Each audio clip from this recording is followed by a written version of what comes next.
With the European Commission and Romania now also joining the list of countries suspending funds to UNRWA and the latest concerning reports by the New York Times, we're now joined in studio by entrepreneur, investor, and member of the World Jewish Congress, Terry Newman. Terry, great having you here today. Thank you for coming in. Thank you for having me. So really, I want to start with the New York Times report. New details have been revealed today, joining the latest revelations from the last couple of days of what its workers have done during October 7 massacre. What's the latest we know?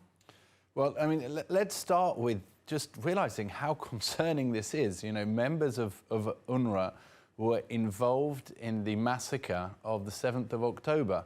But we're also seeing as well, they weren't just involved in the massacre itself, they were involved in actually holding the hostages, in moving the hostages from an UNRWA building to another UNRWA building. We've even got stories from hostages who have been freed saying they were fed UNRWA food in UNRWA buildings. So this is not a UN organization. UNRWA, despite its name, is a Palestinian organization run by Palestinians for the purposes of promoting the Palestinian cause.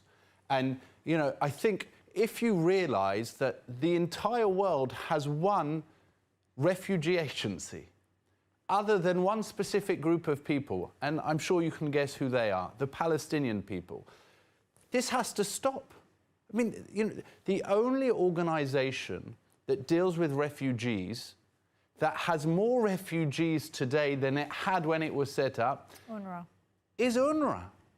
The only organization in the world that can create refugees, and I'll say that word again, create refugees, and pass it from generation to generation is UNRWA. That's the answer. And so therefore, you know, as the United Nations, as other, you mentioned Romania just before, but if you look at the countries that have said, hang on a second, what's going on here, we can see that these are the countries who democracy, who freedom and other important values of the Western world are central to their outlook. But I want to ask you, Terry, Israel has been calling to defund UNRWA for years by now. No one's listening, and now the countries are waking up. Is it because they really didn't know, or did they know but they can't ignore it anymore?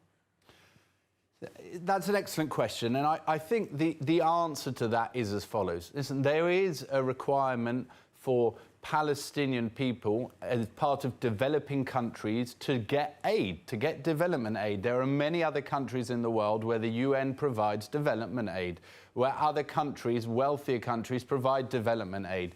So Gaza and the West Bank are examples of where that should be done, but they should be done as humanitarian organizations that give humanitarian aid rather than refugee-creating mechanisms. And if I may say, you know, this is part of the debasing of the international organizations that were set up after World War II to protect human rights, to protect refugees. I can give you two other examples. I spoke a couple of years ago in the UN Council for Human Rights. When Iran and North Korea are members of it, how can that be how can that be a serious organization for human rights? It's the debasing of the organization. Another example from last week, you know, the International Court of Justice. South Africa, a country that had just hosted the Sudanese warlord, Emedeti, who had carried out a real genocide. I've been to Darfur, right? Carried out a real genocide, was welcomed there with a red carpet, and they are taking Israel to court over genocide. You can't compare it. And you know, the UN Secretary General Antonio Guterres, not necessarily a friend of Israel during this war, right? He's calling to maintain the aid because Gazan civilians need this aid.